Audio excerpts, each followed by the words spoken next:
I think there's a lot of business owners in the trades that have similar experience where they worked for somebody else and said, "Hey, I want my chance in that seat. I think I could do this. I think I could do this well." So they're going to relate, I think, to your story. And what were some of the biggest surprises that you got early on that you weren't expecting? It's not so much a surprise, but one of my early challenges, which I still struggle with today, is balancing between helping the industry and wanting to get the word out and wanting to serve people in the industry as much as possible, but also having to make money. So you probably bought this thing and you had some preconceived notions of what you could make it or what you wanted it to be, knowing there's going to be a little experimentation along the way and all of that. But what were some of those expectations or assumptions that you had that we missed on? I kind of thought that this would just be like my nice little in a box, like this is just what Michelle does now, and it is not that. You've built a team. So what are some suggestions then that you have to do what you did in building a cohesive team where everybody's in the same, moving in the same direction as a strong unit?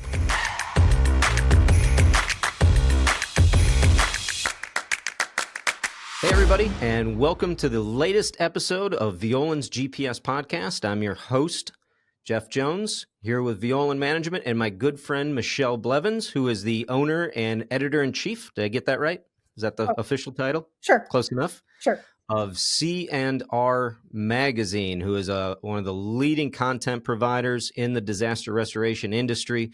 And today we want to talk through what was that like buying a magazine, what were the lessons learned, and then with your insight into the industry, which probably might be as much or more than anybody else that we'll ever interview, where are you seeing the industry going and what challenges and successes do you see that are out there? So let's start with this one.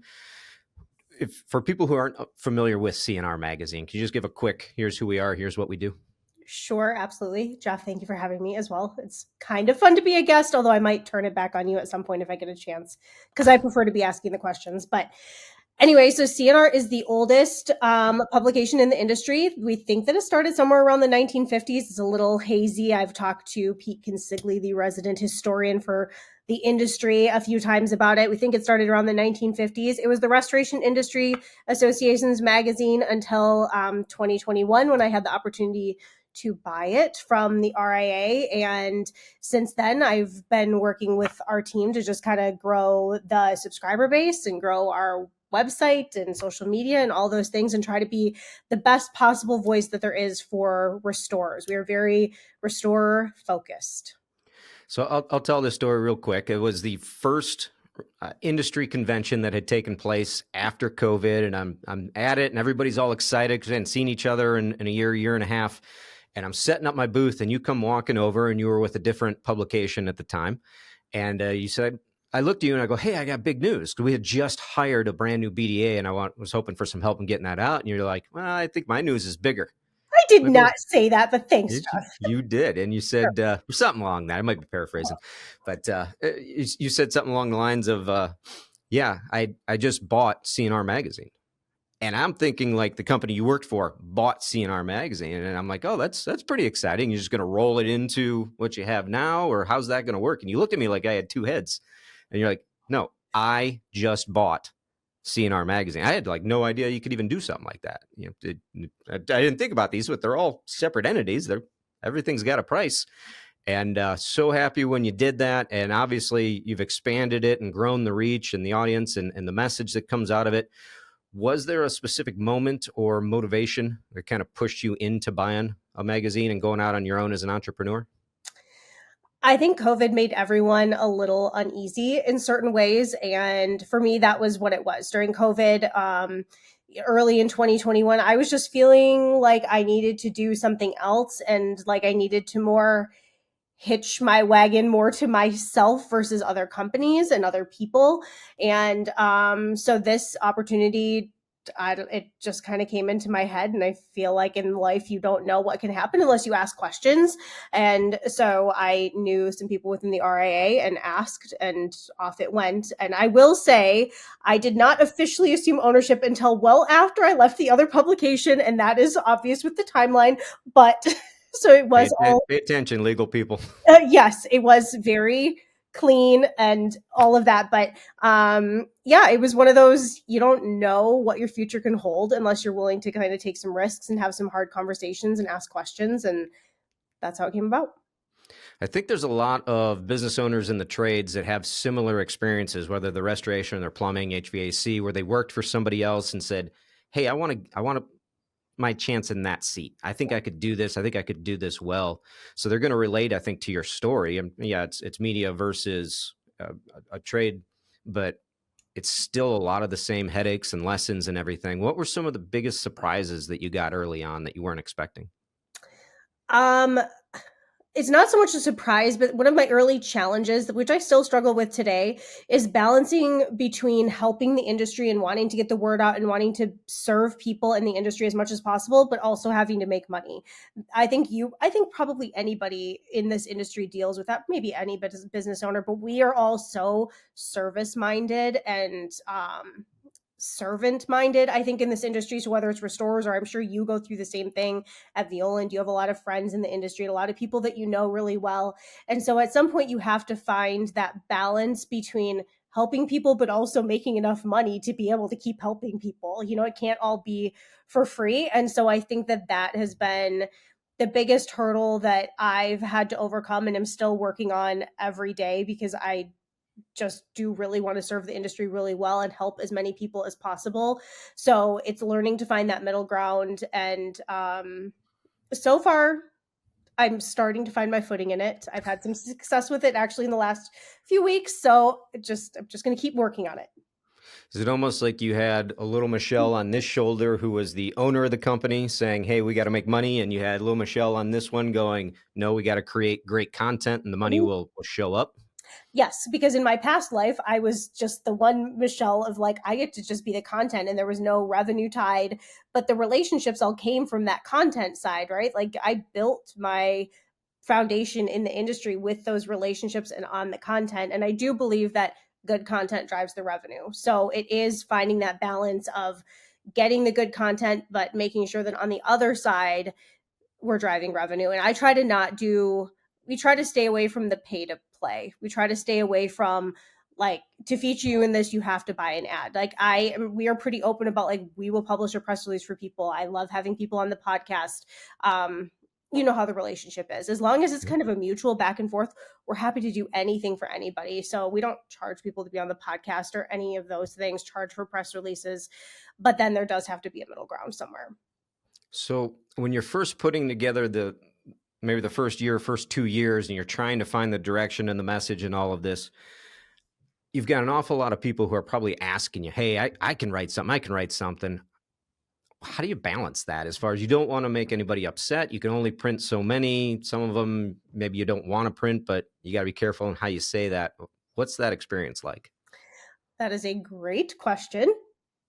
Um, yeah, again, and not something super easy to wade through. What I find interesting is kind of like every business at the beginning of the year, we get flooded with content. Everybody's like, "Oh, we're going to start our year strong. We're really going to market ourselves. I'm really going to put myself out there. I've made my New Year's goals to write 12 articles this year." And by about April, people are like, "Meh."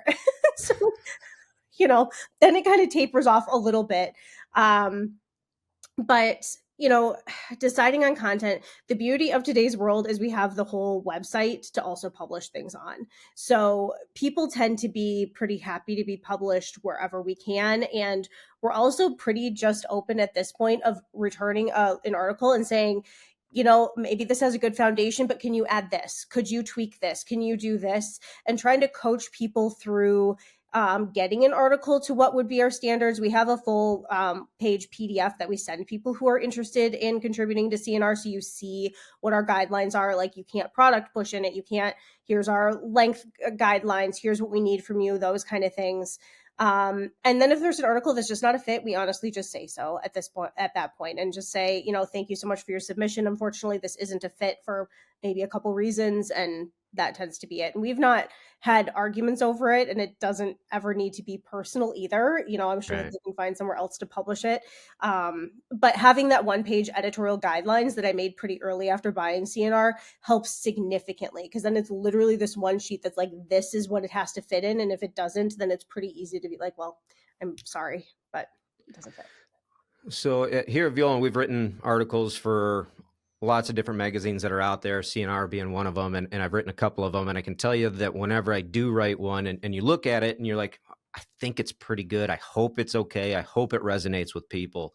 And you send it out there, and then you kind of wait and see, Mhm. okay, it's like painting a picture and putting it out in a gallery and hoping people like it. When you write now for your own magazine, do you still feel that same way, or are you comfortable in that role?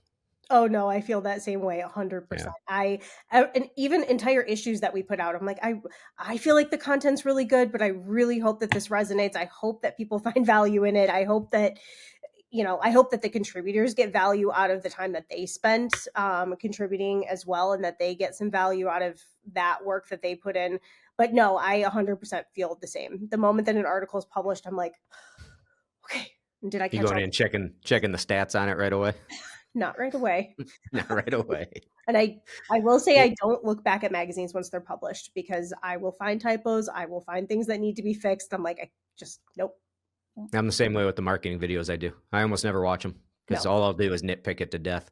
Yeah. Uh, so, what advice then you have? 'Cause I bet there's a lot of people out there who want to submit, who probably have a unique view and they're Yeah. interested in it. But there's a lot of vulnerability when you write these things and you put it out there and you present yourself as an expert on a specific subject. So, what advice do you have to somebody who wants to get a hold of you and submit, but is going, what if it's not good enough? I would say go for it. The same as me buying C&R, right? Like, our team is super kind, I think, and you're not going to lose an arm or a leg by submitting it to us. So feel free to submit it. And if you're nervous about submitting it, email me and I will send you those editorial guidelines, and you can see how you think that they fit, Mhm. how you think the article fits. Like, that might be a good first step too, if you're too nervous to just submit it out of the blue. But reach out. Like, we're happy to talk to anybody, kind of coach you through what it would take to produce a good article that might be publishable in C&R. We're happy to look at any content, and we love having different perspectives. That's something that we've tried to I want there to be as many voices as possible in C&R. I think there are a lot of people that do a lot of writing in the industry, and so it's nice to get fresh voices and fresh perspectives in the magazine as well. So we always welcome that. So you probably bought this thing and you had some preconceived notions of what you could make it or what you wanted it to be, knowing there's going to be a little experimentation along the way and all of that. But what were some of those expectations or assumptions that you had that we missed on and just were off? I kind of thought that this would just be like my nice little in a box, like, this is just what Michelle does now, and it is not that. So it's taken a while for me to I have a really amazing executive coach, but it's taken a while for me to figure out what I as an owner want this to look like, from more the work side of things. Like, how much do I want to be putting into this? How many people do I want on the team? How big do I want to grow this? And part of that has to do with the phase of life that I'm in, with an 11-year-old and a 6-year-old. I think that there are different phases of life, and it maybe when we're a little beyond this phase, I think I will probably want to shoot for the moon and really expand and grow, and maybe go into other markets, those kind of things. But um, honing in on, I've heard other people, and I'm sure Violand consultants, say that there are like different reasons to own a business, right? And so some of it is for lifestyle, some of it is for future generations, some of it is for whatever that may be. Um, and so it was kind of figuring out for me as an owner what it is for me. And it's mainly serving the industry. I mean, I love that. And then just being able to make a living off of it. I love being able to support a few people that are on our team. That's amazing. And I think we're getting close to finding that sweet spot with the team of how to efficiently run C&R and be able to expand in strategic ways without creating a big monster, because that's something that I'm completely not prepared for. So a lot of trying to figure out what you do and implement change and talk about new avenues and everything. What you're saying is we've got the why, and the why is up here. So Yeah. when we make these types of decisions, it goes back to that why. Yes. And so we're pretty diligent about, if it doesn't fit into the why, we don't do it. If something doesn't seem to fit into what we do, we love to innovate. I think that our team is really innovative. We come out with new ways to help vendors every year. We come out with new, we just had Emerging Leaders, which was the new award this year. We have new things that are constantly evolving and coming out of C&R, but there are also things that we've tried that have just been misses, and we've quietly, kind of put those to rest, as you should. I think every Um, business can say the same thing right yes. there.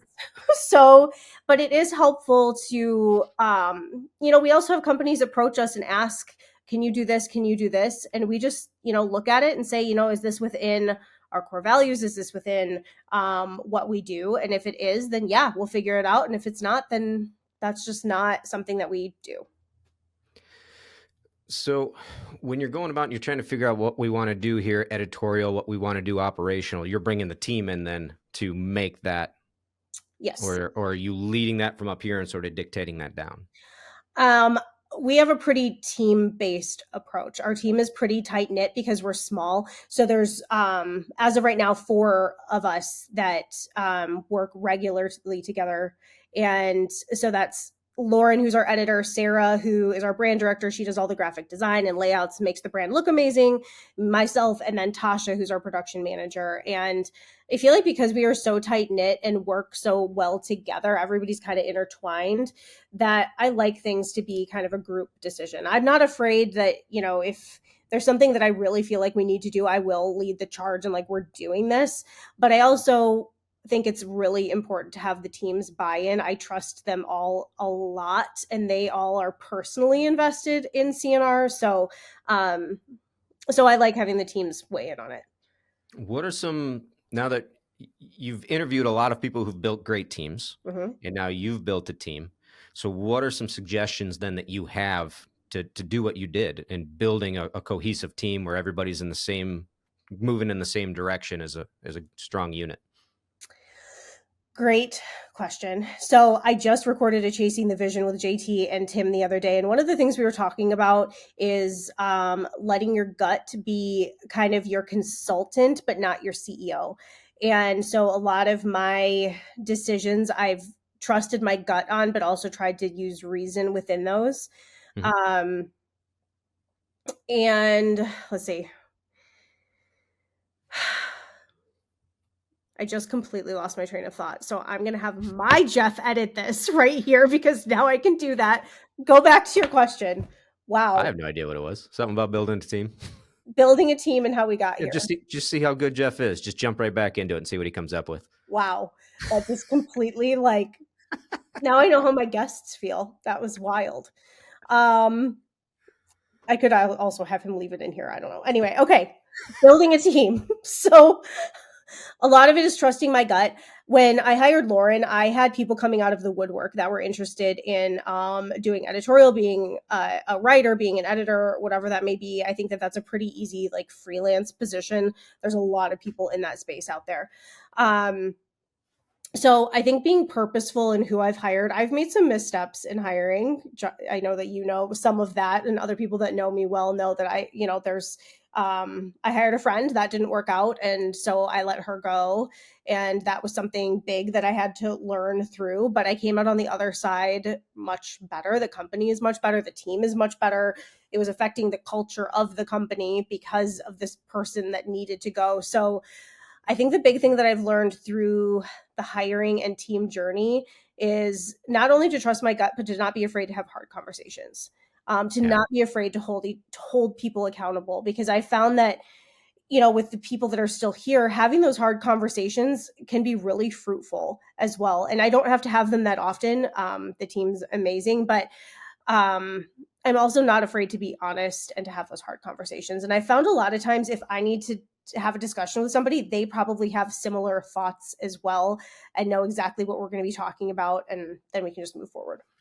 Yeah, I don't. Accountability is so challenging in the industry and in all the trades and a lot of industries out there right now because there aren't a lot of employees out there. It is definitely an employee market, and there's this concern that if you're going to hold somebody accountable, they're going to get mad and leave you and go work for the competition, and then you paid to train your competition. But I think what's worse than not holding somebody accountable is having a whole bunch of employees that work for you who are not held accountable, Yes. and that's when the real danger happens. Absolutely. Because then your team is just getting frustrated and they're going, why aren't you as a leader taking care of this? You see this happening.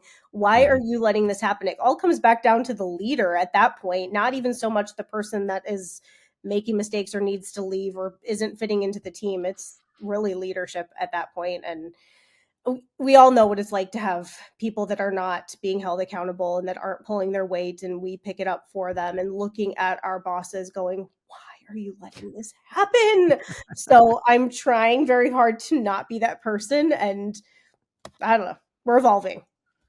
So when I do coaching and training for brand building, and when I do coaching and training for sales, one of the things I always talk about is the importance of a good story. Mhm. I can come at you with stats and figures all day long and just bore the living crap out of you, and you're not going to remember any of them anyways. But if I have a compelling story, I Mhm. have your attention and you're going to remember it. So I do this much storytelling, you do this much storytelling Yeah. with everything you have going on. So, in your opinion, what makes a good story in the restoration world? Ooh, that's a great question. Yeah, I'm really good at what I do. Yeah. Yes, yes, Jeff. Yes, you are. um, Storytelling is hands down my favorite part of what I get to do. Sharing restorers' stories and getting to meet other restorers and vendors also, because some vendors have amazing stories as well and backgrounds and where they've come from. Um, I was just talking to actually somebody that's big in a tech company, and he was telling me that he dropped out of school when he was 12 years old. And this is somebody that is very high up in a tech company now and has done extremely well in his career. And school wasn't for him. His dad pulled him out when he was 12, and he worked for the family business and is now like very high up in our industry. And there's a lot of stories like that. And I think everybody has a good story. They're all different. A lot of people come from outside the industry. So I love to hear the different paths that people came into. There's a restorer here in Metro Detroit who used to be high up in marketing at General Motors, and now he owns Paul Davis franchise, which I think is so interesting. Like, how did you go from high up in the big three to owning a Paul Davis? But his story is, I think every story is great. Every story is unique, and everybody can relate to somebody's story that's out there. So I don't know that there's a concrete answer. I also love good case studies, though. I will say that. And the best case studies are the ones that are really outside the box. Mhm. There's great large loss case studies and stuff like that. But,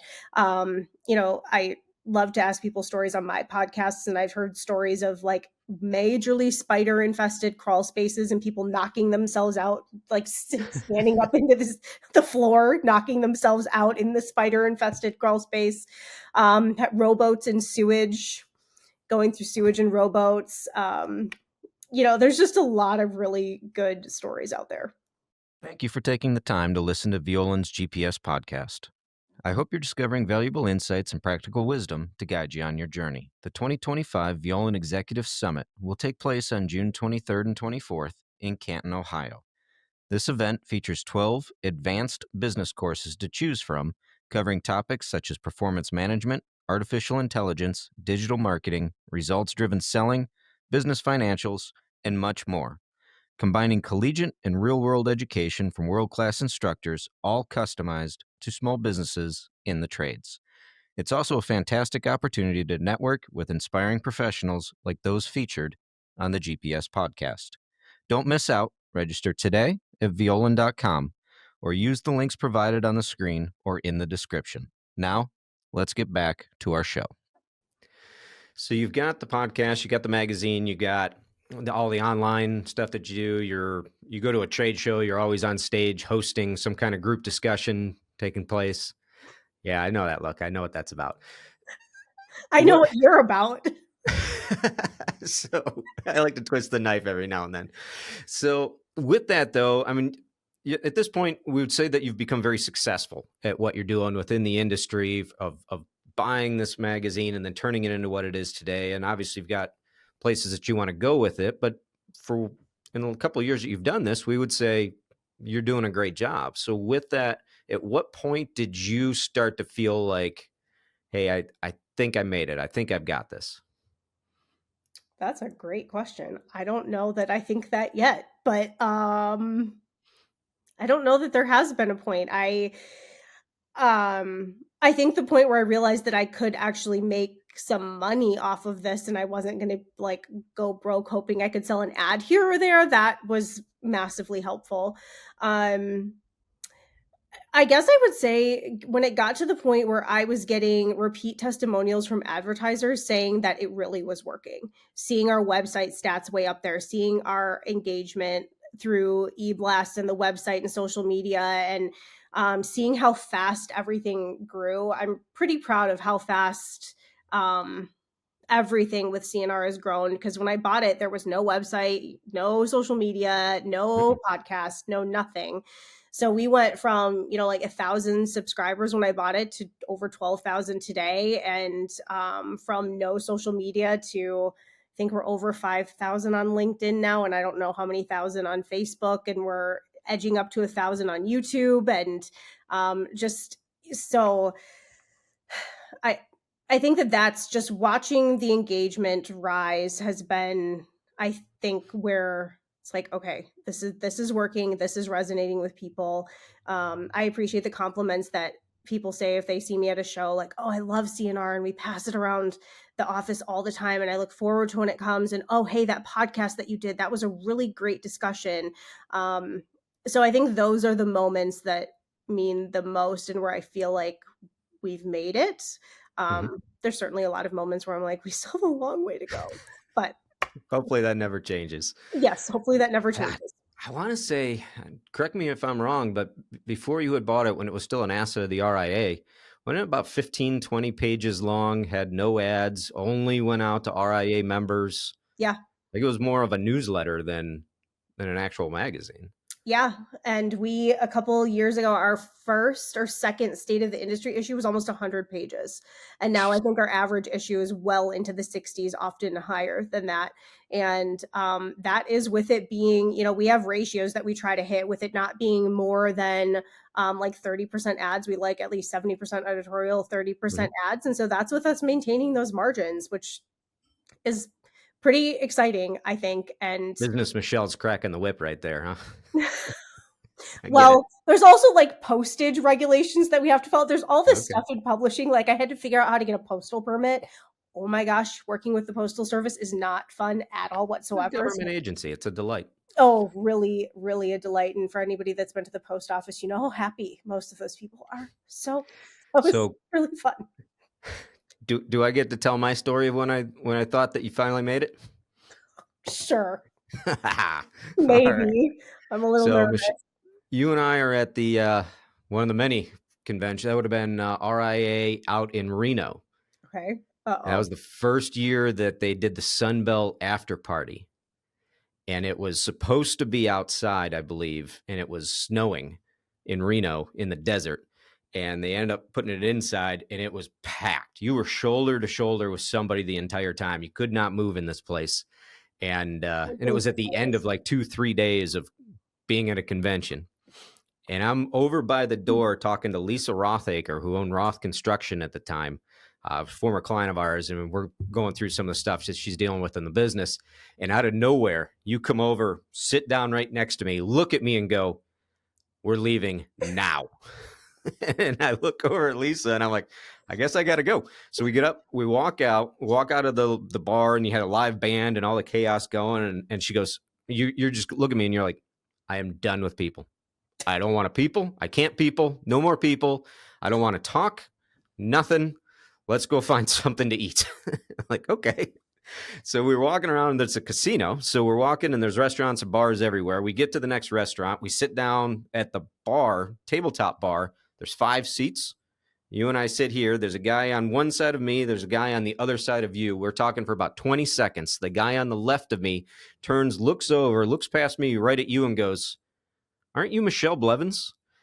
And then out of nowhere, the guy on the other side of you turns and looks back over and goes, "Yeah, you are Michelle Blevins." And they both just start hammering right away at you, which I thought was hilarious. And I look at you, and you could just see the color in your face just disappear. And you're like, oh. So I let it go for about 30 seconds just for fun.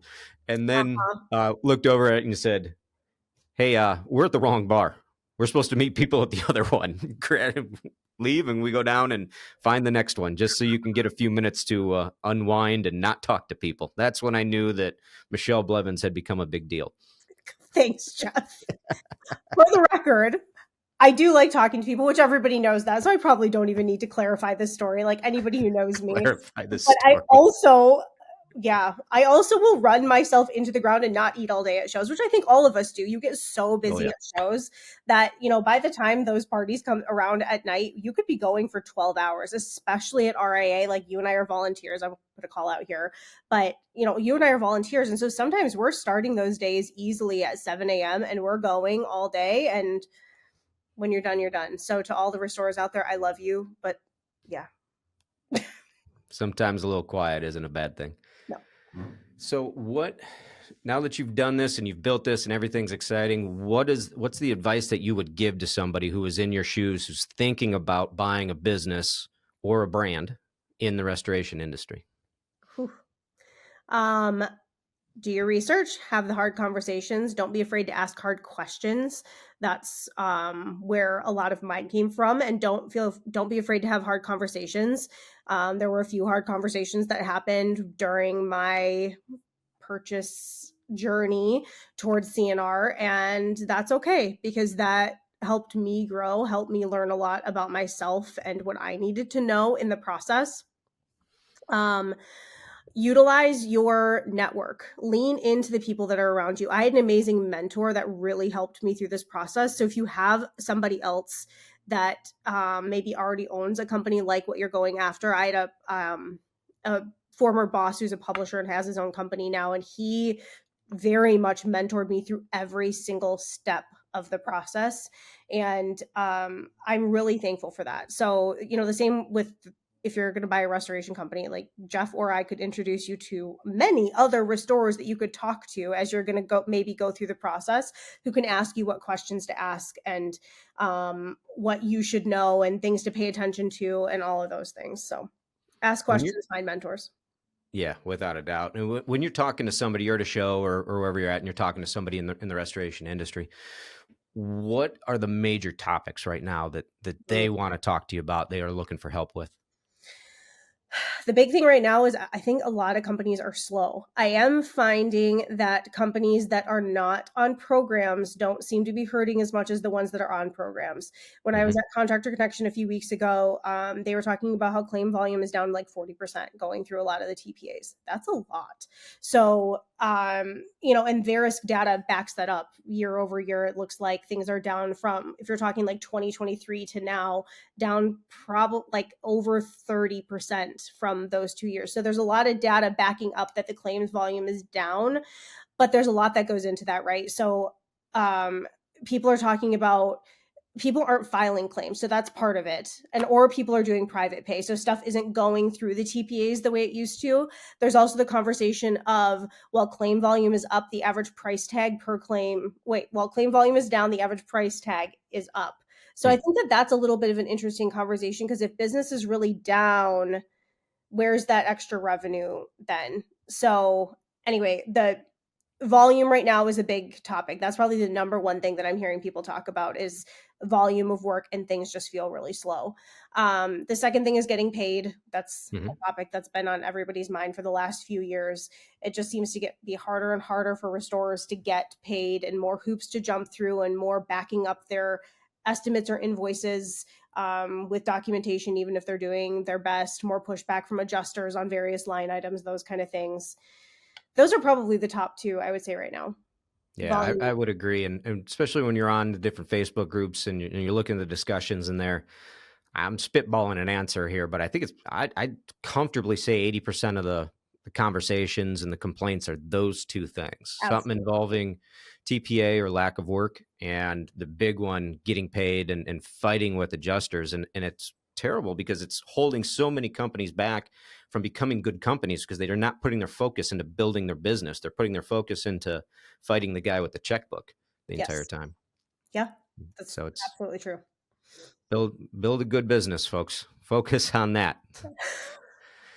So who's somebody in the industry? You've talked to a lot of people now over the years. Who is somebody in the industry that you have not interviewed that is on the list that you want to talk? I saw this question ahead of time, and I've thought about it, and I don't have an answer. I am thankful for the number of people that have been willing to come on my podcast and I've gotten to talk to. And so I don't know that there is anybody yet. There's a lot of people that I haven't had on the podcast yet that I would love to, but I don't know that there's one specific person that I can think of that I'm like, oh, if I could land that person on the podcast. I would like to have more carrier representation, maybe more TPAs, kind of get into that world and have more of those conversations. I would say like getting Lance Malcolm from Contractor Connection on the show just a couple months ago, that felt like a huge win. There's just certain people that are hard to pin down, like getting Rusty Amarante on. I was, happy to have him on the show from Belfour. His schedule's just wild and he's a busy guy. So that was great.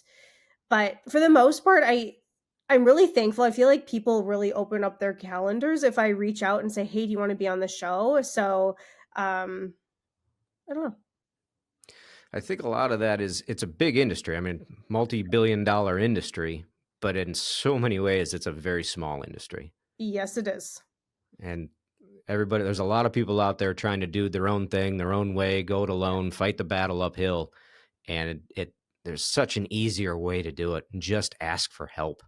Yes, absolutely. Very talented people that will fall over each other to lend you a hand. Yeah, that's absolutely true. This is a great industry. Something maybe that did surprise me at the beginning of buying C&R is how many people were willing to help and how many people reached out and were like, how can I help you? How can I participate? And I did have some people say that was going to happen. Some other entrepreneurs say, wait till you see the amount of support that you're going to get once you do this. And that was really true. And I was really thankful for that. But yeah, this industry is here to help other people. Most people are very open, happy to make introductions, happy to make connections. Some people drag people across show floors to introduce them to other people who become like their besties later. So, it works out. So I hear. Yeah. All right. Last question. Finish the sentence. The future of the restoration industry is agile. I thought about this a lot. I think with claim volume, getting paid, hiring, weather events, technology, all of the things that our industry is facing, I think the more agile a company can be when it comes to their finances, when it comes to their sales, when it comes to thinking outside the box and how to bring in revenue, when it comes to adopting new technology, embracing AI, whatever that may be, I think the more agile a company can be, the better they're going to be able to adapt to the ever-changing conditions of our industry. Well, thank you very much for coming on the podcast, Michelle. I'll leave it to you if you want to tell everybody how they can learn more about C&R Magazine, and I appreciate everybody watching. Awesome. Well, Jeff, thank you so much for having me. And yes, you can subscribe for free. Everything C&R does is free. So it's C&Rmagazine.com. You can just click the subscribe button up at the top. Please follow us on socials or YouTube or however you like to digest your media. We also have print, which we are the only one in the industry left with print. So subscribe however you feel free. And Jeff, thank you. Thank you very much, everybody.